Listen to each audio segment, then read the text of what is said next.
So what I'm thinking is if technology advances and it keeps going further in the direction that it's headed now, more immersive, more convincing, that uncanny valley gets bridged and all of a sudden you have a real life experience.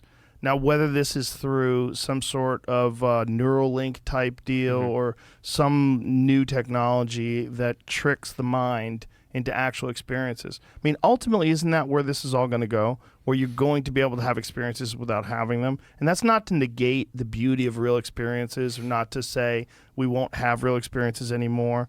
But if you wanted to have a real experience, and we talked about like, economic restrictions that would keep you from being able to fly to another part of the world, well, you could go there with your Oculus. You could have a very realistic 3D representation of those places. Like you took me to Rome today. I got to see Rome. It's very cool. But do you think that ultimately that is going to get to a time where the technology is so advanced that it's indiscernible, that you could have a podcast experience with me. You and I could have this same conversation right now, but neither one of us be in this room. Yeah, I think the nature of technology is that I think it's interesting to sort of hypothesize what the kind of extreme end state is going to be when something becomes kind of all-consuming.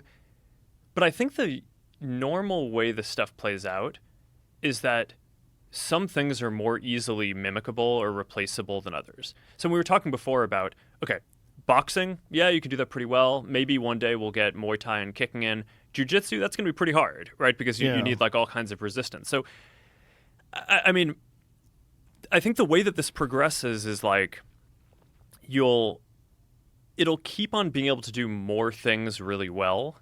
And I would guess that there will be other technologies or other things will advance in the world that will prevent any one thing from ever subsuming everything else.